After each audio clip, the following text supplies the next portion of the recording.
A gente sempre começa falando que eu sou Emílio, e você é quem? Eu sou alguém que eu deveria ser. Nossa. É tão filosófico. E quem é você? Eu sou a Ju, a matemaníaca. A Ju tá gravando com a gente. É ela que importa, não nós. Ela é muito melhor que a gente, como qualquer mulher que esteja no Blabologia. Que esteja fora do Blabologia Também. Pode introduzir assim? Só vai? Tá. Cara, então, fica à vontade, se quiser introduzir, introduza. Eu só levei esse assunto para matemáticos. E aí, como agora estou com pessoas da área não exatas, mas das biológicas, eu queria levar esse assunto também para saber o que vocês acham. Tudo começou quando eu estava numa festinha e eu encontrei o Gus Lanzetta. Tudo sempre começa quando a gente tá numa festinha. O Ele Gus Lanzetta era do... Faz um podcast com o Coisa Siqueira, com o Nigel. Sim, verdade. E aí, Gus Lanzetta só fez uma pergunta. Ele falou assim, rap é sanduíche? E aí eu falei, só uma pergunta, porque rap é sanduíche. E aí o Victor, é só uma pergunta, porque rap não é sanduíche. E aí a gente ficou, talvez não seja uma pergunta, seja uma polêmica. E aí eu queria saber de vocês, rap é ou não é sanduíche? Desde que seja bolacha, não há problema. Meu Deus. A gente puxou outra polêmica assim que vai rachar o Blabologia. Isto aqui é um biscoito ou uma bolacha? Isso é delícia, cara. É coisa gostosa com coisa gostosa. Eu também. diria que talvez isso possa ser chamado de biscoito. Porque é Eu recheado. acho que pra mim isso é bolacha porque tem dois biscoitinhos. Porque é achatado e redondinho. Também pode ser, porque bolacha é o formato. E a gente pode pegar o mesmo conceito para falar de sanduíche. Sim. Sanduíche não seria algo que teria que ter duas camadas, dois pães em cima. Geralmente sanduíche é algo que tem entre... Qual é a história do sanduíche? Eu sei de uma coisa. Eu sei que as ilhas sanduíche tem a ver com isso. Não tem um rolê de não sujar a mão segurando o recheio? Que a origem do cachorro quente é justamente essa, porque os caras começaram a levar salsichas alemãs para os estádios de beisebol nos Estados Unidos, só que a salsicha era quente demais. E você não consegue E pôr a aí mão. as pessoas queimavam os dedos para comer a salsicha. Justo. Então a alternativa foi colocar um pão em volta que nada mais era do que o suporte para você segurar aquela salsicha. Você nem precisaria comer o pão se não quisesse. Em teoria você não precisaria, mas já que tá lá... Já que tá lá, ficou com o gostinho. Esse rolê é um sanduíche? Esse hot dog aí? Então, depende da definição que a gente for pegar, porque uma coisa louca de classificação é isso, a classificação ela é uma definição que todo mundo resolveu aceitar aquela definição como verdadeira. Exatamente. E aí você tem que ir na primeira definição. Não Do ponto de vista sistemático, Não agora vai vir para a biologia. Agora- Em classificação biológica, né, quando você vai definir uma espécie nova, por exemplo, você precisa ir na primeira descrição que foi feita. Se foi feita pelo Linneu em 1780, não interessa. Você tem que ir na descrição original, porque aquilo é o tipo. Você descobriu qual é o tipo, aí você leu a descrição. O que define essa espécie? Isso. Você pode fazer até uma diagnose expandida, colocando coisas a mais. Você pode até dizer que o Linneu se enganou numa coisa ou outra, mas você tem que ter uma diagnose e ela tem que basear quem foi o primeiro. Então, mas Desde que ganhou. Você assuma que a regra que Linneu fez em 1700 com rolha seja a regra verdadeira. E não é a verdadeira, mas é a que o não pessoal seja a regra trabalha. aceita. É a que o pessoal trabalha, exatamente. Isso, O pessoal trabalha com essa talvez regra. você fale, essa daqui não é a que eu mais gosto, mas vou Se dar eu uma quiser criticada chamar nele. um macaco de parafuso, eu posso chamar. Pode, só ninguém vai entender. Não, só que se todo mundo resolver chamar o macaco de parafuso, o macaco passa a ser parafuso. Passa. Então é muito mais um conceito geral que a galera... Uma padronização. Que a comunidade aceita aquilo como verdade do que algo que existe de verdade. Do ponto de vista biológico, é uma padronização. A gente faz isso para padronizar, justamente porque às vezes surge um termo novo em Cuiabá. Aí lá em Cuiabá eles passam a chamar macaco de prego, sei lá, de parafuso. Só que o pessoal que está em outros lugares do Brasil, ou sei lá, na Bolívia, que está ali perto inclusive, não acionou isso daí. Então você chega lá chamando de parafuso, os caras vão falar, não, pera lá, mas parafuso para mim é um negócio que você usa para prender coisa e tal. Para padronizar, você pode até chamar de parafuso na sua casa. Quando você for falar com outras pessoas, você vai chamar de macaco. Porque em biologia foi justamente isso que aconteceu, né? Na época de Linneu, você tinha várias formas de classificar os seres vivos. E aí Linneu era o todo-poderoso Linneu, e aí Linneu fala que é assim, e aí todo mundo fala, se Linneu falou que é assim, vai ser assim a partir de agora. E assim, a lógica de você usar um tipo para definir uma espécie é uma coisa meio engessante. Não faz sentido. É muito engessante. Faz sentido, mas é engessante. Porque a biodiversidade que a gente conhece hoje é muito mais plástica, muito mais fluida. Porque você está esquecendo de variabilidade. Exato. E o rap seria só uma Linneu era variabilidade fixista, de um né? sanduíche? O Linneu era fixista, né? E o rap seria só uma variabilidade de um sanduíche ou ele é... Olha outra Depende coisa. da origem. E então, aí é que é legal, porque aí a cladística explica isso direitinho. Depende dos caracteres. Mano. Se tiver um ancestral em comum. Se tiver um ancestral em comum. É verdade. Uma vez fizeram uma cladística de automóveis, né, o pessoal fez, tal, que descobriu por que é que o Fusca efetivamente é um Porsche modificado. Né? Tanto é que o cara que fez o Fusca foi o Dr. Porsche. O motor é o mesmo, inclusive. Exatamente. A estrutura inicial do motor é a Porsche mesma. modificado. Sim. Então, você com sanduíche você pode ver também. O que eu diria que é um wrap? Um wrap, pra mim, ele é uma diversificação do kebab. E o kebab é um sanduíche? Ele é um sanduíche. Mas o kebab é um sanduíche? Então, essa é a É pergunta. considerado um sanduíche? Eu diria que não. Por que não? Eu diria que ele é diferente. O taco pra você é um sanduíche? É. Não. Não? Não, eu não chamaria de sanduíche. O hot dog é um sanduíche? Sim. E qual que é a Qual que é a diferença do hot entre- dog e do taco? O pão. Tá. E o wrap não tem uma massinha em volta que é feita de Que farinha, é pão. água Não, e o wrap é pão sírio, né? Praticamente. Isso. Não é uma massinha como se fosse um pão sírio. Mas o conceito é diferente. Por que não um monte de coisa dentro de uma massinha? Pra mim, não. Pra mim foram ideias convergentes, mas de origens É igual distintas. asa de borboleta e água Isso, e asa de exatamente. beija-flor. Elas são análogas, mas não homólogas. são análogas, mas não então o homólogas, sanduíche não pra tem a mim mesma origem. é um pão dividido no meio com bagulho no meio, o wrap é enrolado. Então ele surge dentro do clado dos enrolados. E o clado dos enrolados surge ali no Mediterrâneo, sei lá o que, fazendo aquelas coisas lá. Pra mim seria isso, claro. Eu não fui atrás pra buscar a história do negócio. Mas assim, se for pra falar do ponto de vista cladístico, eles não têm um ancestral em comum, é a evolução convergente. Evolução convergente você não pode dar o mesmo nome. Eles seriam parecidos no sentido que você está colocando uma massinha em volta de alguma coisa para não melecar sua mão na hora que comer, mas as É o, origens são mesmo, é diversas. o mesmo motivo que a gente não pode chamar golfinho de peixe. E é o mesmo motivo que a gente... E é o mesmo motivo que a gente não pode chamar o wrap de sanduíche, porque ele não tem a origem de um sanduíche. Ele não é um sanduíche, um ancestral Mas- comum de um sanduíche. É que a gente não sabe se o que o Emílio falou de colocar linguiça no pão pra segurar a linguiça é sanduíche, né? Porque se partisse desse princípio, se isso fosse um sanduíche, aí o wrap também deveria ser. Você tá só segurando o recheio pra não se queimar ou não se sujar. Não se melecar e tudo mais. Você vai em restaurante árabe, aqueles restaurantes árabes lá do centro da cidade mesmo, Da Arábia. que vai o pessoal lá, que é realmente de origem É árabe. engraçado você falar do centro da cidade, né? Porque Ah, da cidade de São Paulo, desculpa. Do centro da cidade de São Paulo, desculpa. Tá, é verdade. Centro da Tenho que pontuar que estamos em Paulínia. em Paulínia se você não for em temos, Paulínia, vai ter aquele sorvete que é uma garrafa de Coca-Cola virada de ponta cabeça, tá ligado? De facto, é. Mas você vai num restaurante árabe mesmo, frequentado por pessoas ou vindas dos países árabes ou descendentes deles, você vai ver que o que eles fazem? Eles comem tudo com a mão, eles usam muito pouco talher, só quando é alguma coisa com muito molho e tal. E eles pegam um pedaço de pão sírio como talher. Então eles arrancam um pedaço de pão e eles usam para comer tudo com aquilo lá. Enche de azeite o negócio lá, mexe e fica pegando. Eu acredito que o wrap deva ter surgido como uma variação disso. Você coloca o pão sírio junto com a comida, em determinado momento alguém deve ter ficado de saco cheio de arrancar o negócio, ter pegado tudo de uma vez só, enrolou e comeu. Ou quando você pega a pizza assim com a mão, faz... Isso, tipo o pessoal que pega a pizza com a mão.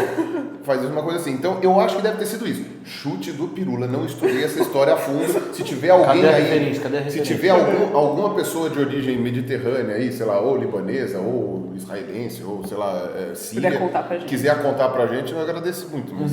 Mas o que é mais louco disso, assim, a gente sempre tem discussões desse tipo. Ou grega também, né? Porque o churrasquinho grego também é a mesma coisa, né? É, Da Turquia lá fica... mesmo. Mas a gente sempre tem discussões desse tipo, mas do mesmo jeito que... E são discussões legais que a gente continua alimentando, mas no final das contas elas não fazem muito sentido pro resultado final, que é comer alguma coisa dentro de outra coisa, né? Sim, Que acho exatamente. que acho que é isso que é muito louco de classificação, porque tem muita gente que valoriza muito a classificação das coisas e a divisão das coisas em caixinhas. Então, talvez porque o nosso cérebro funcione desse jeito, de vamos classificar e organizar as coisas, vamos dar nomes às coisas. Dar nome às coisas é uma coisa muito importante para o funcionamento do nosso cérebro. Né? Tem até a história da cor azul, que a gente pode falar depois, que mostra a importância de nome, né? Como o nome das coisas é importante. E aí, às vezes, a gente, como humanos, valoriza muito o nome das coisas, sem isso fazer muito sentido. Em biologia, por exemplo, os nomes só fazem sentido para quem está dando esse nome. Né? Eu dou um exemplo em aula sempre que chamar uma vaca de carnívoro não vai fazer ela sair correndo atrás de uma zebra. Não faz diferença nada eu chamar ela de vaca, de cachorro, de João, de Pra Fernando. vaca. Não, pra vaca. A vaca não faz Esse é o diferença. ponto, na verdade. Agora, se você chama ela pelo nome dela, faz diferença. Ela vem, você já teve uma vaca de estimação, Não, ela mas vem eu sei carinhosa. Não, mas eu sei que o pessoal tem. É que nem a meleca, você chama, ela vem. Mas eu acho que essa história de classificação é muito ligada à forma como o nosso cérebro funciona, né? Isso é muito louco. Da necessidade que a gente tem de dar nome para as coisas para entender essas coisas. Que é a história dos índios que não enxergavam as caravelas porque eles nunca tinham visto uma caravela e porque eles não tinham um nome para caravela. A partir do momento em que o português ensina para o índio o que é uma caravela, aquela caravela passa a existir cognitivamente. Então, a hora que ele olhava para o mar antes, a caravela estava lá, mas como ele nunca tinha visto aquilo, ele não tinha um nome para aquilo, ele não conseguia enxergar. E a ideia da cor azul é exatamente a mesma coisa, né? Que é aquele conceito de que se você pegar livros antigos, eles descrevem o céu como cinza, o mar como negro e assim por diante, simplesmente porque não existia uma palavra para definir azul. Então tem muitos... não sei se você não conhece essa história. Não. É muito louco. Eu tô amando, pode continuar. Cognitivamente muito legal. Porque como você não tem um nome para aquela cor, o seu cérebro ele simplesmente não consegue perceber a diferença entre o que é azul e o que é cinza. Então ele vai aproximar aquilo que o seu cérebro está enxergando ao mais próximo que ele tem relativamente. Então eu tenho um nome para cinza, eu vejo algo que é um azul meio acinzentado, que o céu não é azul, né? E aí a gente vai pegar e vai chamar tudo de cinza. Porque se a gente for olhar na natureza, pouquíssimas coisas são azuis, fora o céu. Então, a hora que alguém resolve dar um nome para azul, as pessoas começam a enxergar a cor azul que elas não enxergavam antes. Isso dá um alívio muito grande. Então é por isso que eu não consigo enxergar fúcsia. Eu não faço a menor ideia do que seja fúcsia. Você não faz a menor ideia do que seja fúcsia. Essa necessidade que o nosso cérebro tem, muito provavelmente evolutiva, de classificar as coisas, é que faz com que a gente tenha essa necessidade de dar nome, de classificar tudo. Eu lembro de uma história dos papuas, você lembra? Que alguém tinha falado, não lembro quem. Que eles têm, acho que, 20 nomes diferentes de cores e todas elas pra gente é verde. Isso. Pessoal do Polo Norte que tem nomes diferentes pra neve, pra coisa branca. Pra coisas brancas. É branco desse jeito, branco daquele jeito. Os esquimós, eles têm diferentes nomes porque isso tá ligado ao dia a dia deles. E aí, o que é louco é isso, que ele aponta diferentes tipos de branco e pra gente é a mesma coisa e pra eles tem diferença, porque cognitivamente o nome faz eles entenderem. Não, e outra, porque pra eles faz diferença pra sobrevivência. Isso, mas é isso. Pra sobrevivência. Ele sabe que aquele branco, que é um branco blá blá blá, você se você pisar afunda. Aquele branco blá blá blá, você pode pisar É um nele. animal. É um animal, é um urso polar. Vai te atacar. Você pisa Aquele branco que está se mexendo ali. Exato. Corre! Se ele tiver olhos, você vai ver a tradução, é branco com olhos, né? Branco com pontinhos. É branco com pontinhos, é pra você correr porque não vai dar certo. Você está vendo um wrap, um cachorro quente, uma casquinha de sorvete na sua frente. Por que wrap então é ou não é sanduíche? E por que o cachorro quente é ou não é? E a casquinha é... Boa essa sua Excelente comparação, porque, comparação. por exemplo, se você tivesse me dado esses três só para análise morfológica, e a gente trabalha muito com isso nessa parte biológica, né? Só análise morfológica, quando você acha um fóssil, por exemplo, às vezes você não sabe que bicho que ele é. Às vezes você precisa fazer correr uma chave antes, uma coisa assim para saber. Por exemplo, você deu um exemplo do wrap, uma casquinha de sorvete e um sanduíche, vou imaginar um hambúrguer. Eu colocaria o wrap junto com a casquinha de sorvete, provavelmente. Sem saber o gosto, eu colocaria o wrap como casquinha de sorvete, porque os dois são enrolados. E pra mim, ser enrolado faria mais sentido do que o negócio cortado no meio e colocado em cima. Agora, sabendo o gosto que o wrap tem, o sanduíche tem e o sorvete tem, eu colocaria os dois como refeição, esse sobremesa. Mas Aí você cai nesse problema que é qual o critério de classificação você vai escolher, que é o critério que todo mundo tem. Então, em ecologia a gente usa muito isso. Então, você pega assim, biologicamente a gente vai pegar morfologia e aí eu vou separar passarinho de borboleta. Sim. Por quê? Porque um é vertebrado, outro é invertebrado, eu já abri, fiz tudo, tirei sangue, vi tudo e eu sei que isso daqui é diferente disso.